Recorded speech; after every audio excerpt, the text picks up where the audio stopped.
Desa Media Group menggelar forum diskusi bertajuk Penegakan Hukum Bukanlah Industri. Lewat diskusi ini dirumuskan bagaimana sistem penegakan hukum yang ideal. Forum diskusi ini menghadirkan Barita Simanjuntak dari Komisi Kejaksaan, Bupati Luwu Utara Indah Putri Indriani, dan Direktur PT Angkasa Pura I Faik Fahmi sebagai narasumber. Peserta diskusi terdiri dari unsur anggota DPR, akademisi, pakar hukum, dan organisasi masyarakat. Diskusi ini mengulas soal penegakan hukum yang tidak dapat disamakan dengan industri yang keberhasilannya semata-mata diukur dari tingkat penanganan perkara.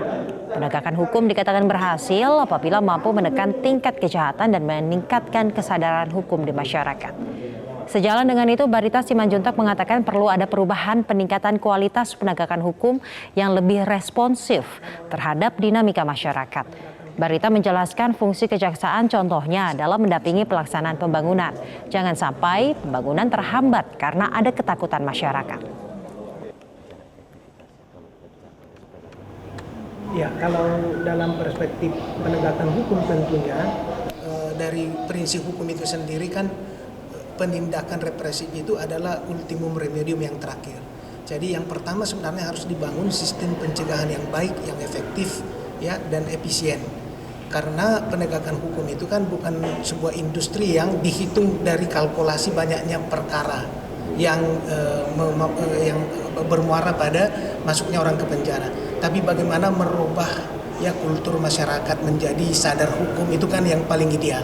Sehingga dalam kaitan itu dalam usia kemajuan hukum, usia negara kita yang semakin maju, tentu harus ada perubahan-perubahan, harus ada peningkatan kualitas penegakan hukum yang lebih responsif terhadap dinamika masyarakat.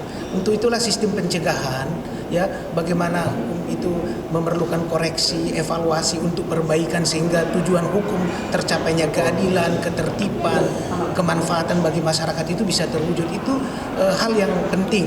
Sehingga misalnya kalau hukum itu berfungsi untuk memberikan kepastian dan keadilan, jangan sampai masyarakat atau khususnya aparatur penyelenggara pemerintahan takut untuk melaksanakan program-program atau kegiatan pembangunan.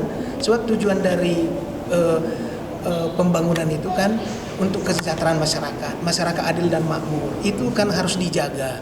Dan yang harus dikawal